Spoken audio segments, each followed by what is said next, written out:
All right, all right, all right. Hello, students. So today we are going to read the introduction to Stamped from the Beginning. We might read chapter one as well in another video. So if I have the same thing on, that's why. So we're going to read Stamped chapter one. This book is available to you guys. I gave you instructions on how to check it out via our Sora. I might be saying it incorrectly. So make sure you do that. You can follow along as I read, or you can listen to the audiobook yourself, or you can read it yourself. Just make sure you get this introduction done. Stamped, Racism, Anti-Racism, and You, a remix of the National Book Award winning Stamped from the Beginning by Ibram X. Kendi. It's this book, and we're reading the abridged version that was written in conjunction with Jason Reynolds. And both books are amazing, wonderful, fabulous, so interesting. You're going to learn so much from reading this book and listening to and engaging in the class lectures that we have. So again, I'm going to read this to you. Please follow along. We are going to be on Roman numeral. There is none there, but it is 9. We're starting with the introduction. If you have a piece of paper and a pen handy, that is great. Notepads can work if they inspire you. You like to write stickies everywhere. If not, you can have a Google Doc or your word processing system open and type along some notes that, some things that might come up as we're reading. So some of the things that you want to look out for are words, definitions that are given by the author. Those are super important to kind of jot down. I'm telling you that in advance because I know that those are things that I'm going to come back and ask you about. If you hear names, that might be super important to jot down as well too. In addition, when we talk about places, I want you to kind of conjure up that image in your mind. So if we talk about California, if you can think about where California is on the map, if we talk about Thomas Jefferson, if you can think about what Thomas Jefferson looks like, give a little visualization to that because it will help you ground what you're learning and also retain what you're learning. It'll just get you into the story. So those are just some of the little things that I want you to do as we go along. So take notes. You don't have to take word for word notes, but write keywords down that will help, keep you in place and in line in the story. And that will also help jog your memory when you look back and you remember, oh yeah, okay, so we talked about California and this is what we talked about. As we go through, I might stop a little bit to remind you to kind of do some of that visualization and or, ooh, this is something that I might write down. All right, let's go. Dear reader, to know the past is to know the present. To know the present is to know yourself. I'm going to repeat that again because I love that saying. To know the past is to know the present. To know the present is to know yourself. I write about the history of racism to understand racism today. I want to understand racism today to understand how it's affected me today. I want you to understand racism today to understand how it is affecting you and America today. Let that sit in your head today, okay? Let that sit in your head. What have you learned about racism today, meaning the present moment, that might impact you or has impacted you and has impacted your family? Why do you think it's important to study racism, past, present? Think about that. The book you're holding is a remix of my book, Stamped from the Beginning, a narrative history of racist and anti-racist ideas. Here comes a time when you might want to jot down some definitions. A racist idea is any idea that suggests something is wrong or right, superior or inferior, better or worse about a racial group. An anti-racist idea is any idea that suggests that racial groups are equals.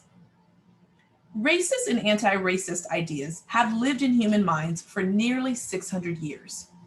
Born in Western Europe, visualize, where is Western Europe?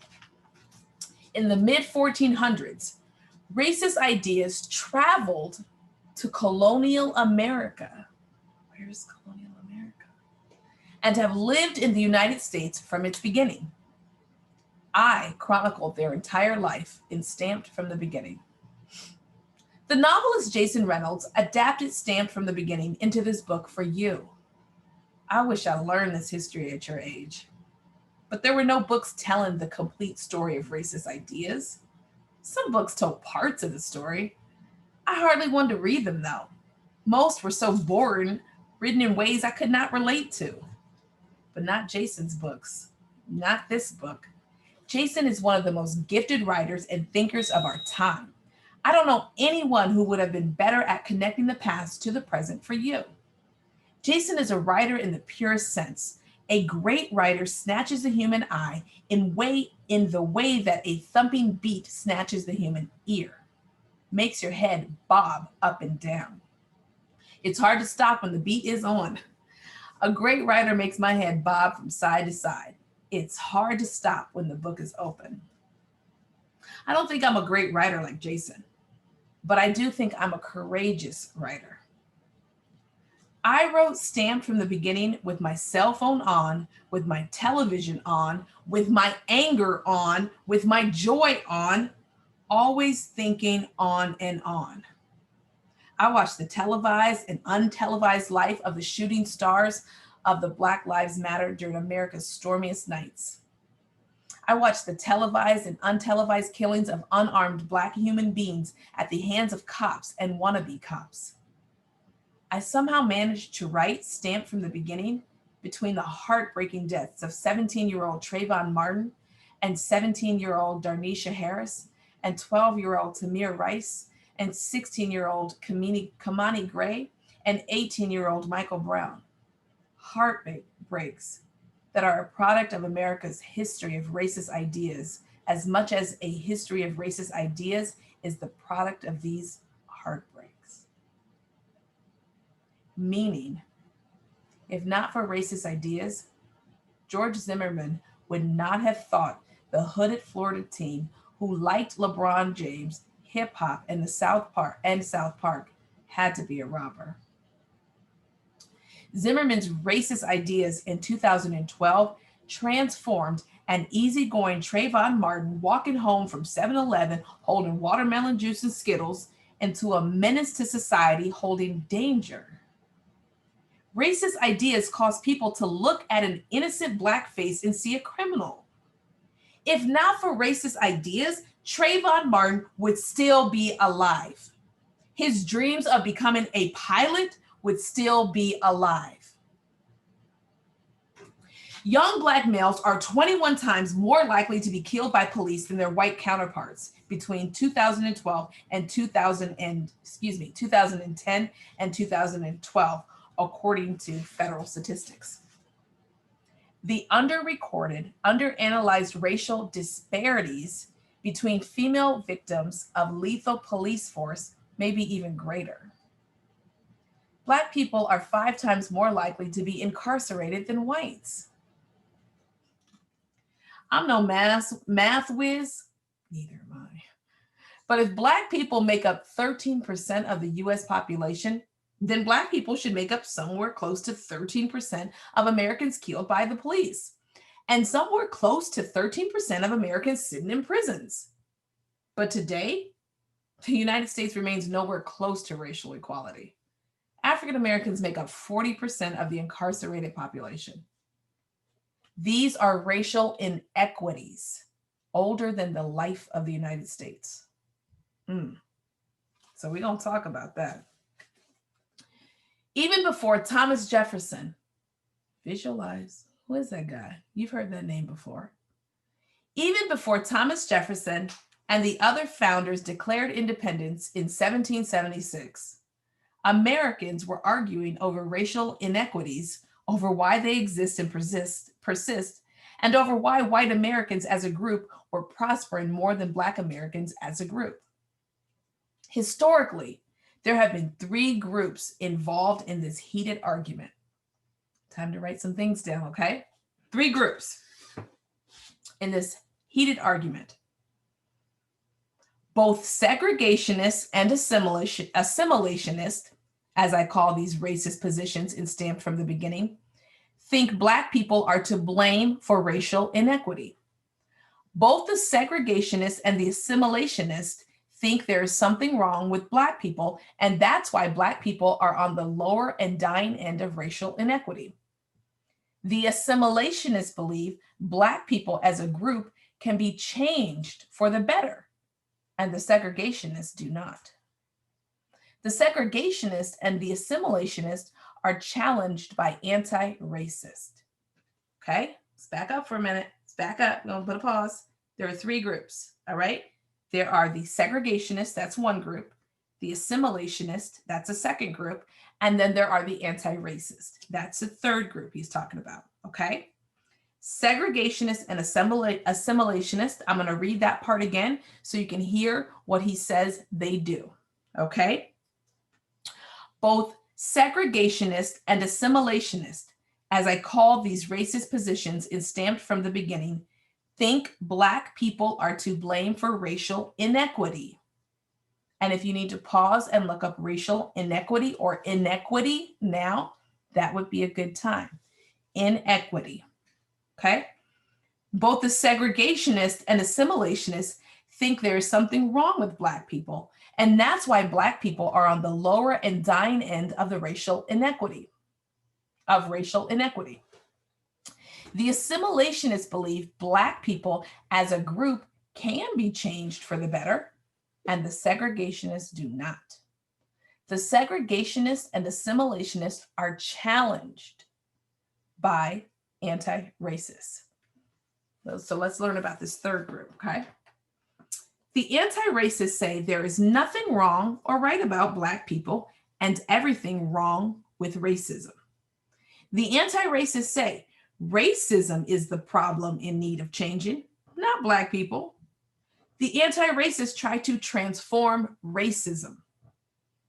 The assimilationists try to transform Black people. The segregationists try to get away from Black people.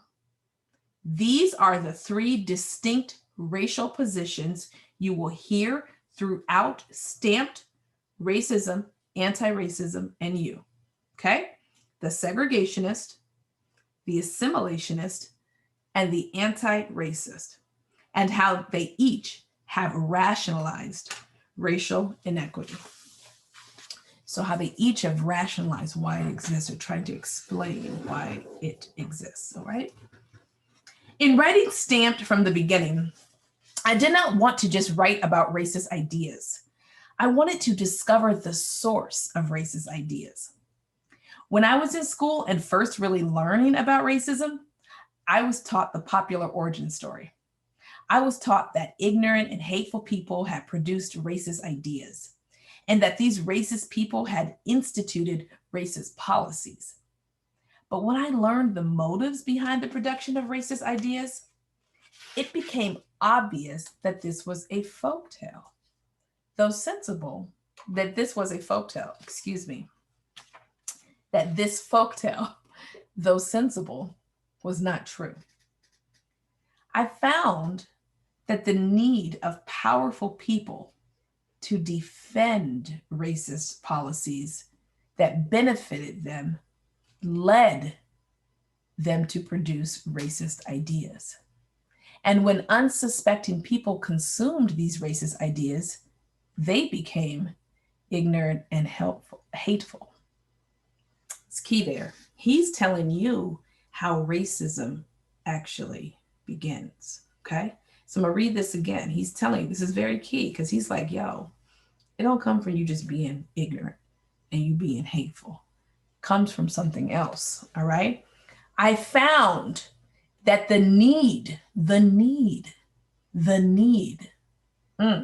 I found that the need of powerful people to defend racist policies that benefited them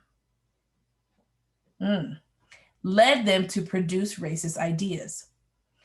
And when unsuspecting people consumed these racist ideas, they became ignorant and hateful. Okay, so that's something to kind of think about. Think of it this way. There are only two potential explanations for racial inequity: for why white people were free and Black people were enslaved in the United States. He said there's only two explanations for this. Either racist policies forced Black people into enslavement, or animalistic Black people were fit for slavery. Now, if you make a lot of money enslaving people, then to defend your business, you want people to believe that Black people are fit for slavery. You will produce and circulate this racist idea to stop abolitionists from challenging slavery, from abolishing what is making you rich. You see, the racist policies of slavery arrive first, and then racist ideas follow to justify slavery. And these racist ideas make people ignorant about racism and hateful of racial groups. You might want to rewind that part and listen to me read that again, right? Because that was nice. That was really, really nice. All right. When I began writing Stamped from the Beginning, I must confess that I had held quite a few racist ideas. Yes, me, an African American. I'm a historian of African Americans, but it's important to remember that racist ideas are ideas. Anyone can produce them or consume them, as this book shows. I thought there were certain things wrong with Black people and other racial groups. Fooled by racist ideas, I did not fully realize that the only thing wrong with Black people is that we think something is wrong with Black people. I did not fully realize that the only thing extraordinary about white people is that we think something is extraordinary about white people. There are lazy, hardworking, wise, unwise, harmless, harmful individuals of every race. But no racial group is better or worse than another racial group in any way. Committed to this anti-racist idea of group equality, I was able to discover, self-critique, and shed the racist ideas I had consumed over my lifetime, while I uncovered and exposed the racist ideas that others have produced over the lifetime of America. The first step to building an anti-racist America is acknowledging America's racist past. Oh, let's say that again. The first step to building an anti-racist America is acknowledging America's racist past. By acknowledging America's racist past, we can acknowledge America's racist present. And acknowledging America's racist present, we can work toward building an anti-racist America. Oh my gosh, this makes me flip the pages back. To know the past is to know the present. To know the present is to know yourself. I write about the history of racism to understand racism today. Makes me go back to those first pages when I'm reading this. Yes. Wilson gets so excited when she reads books. I don't know why, I just love them. I love when the smart ideas just come pouring out on the page. Okay, all right, let me get back into it. Okay.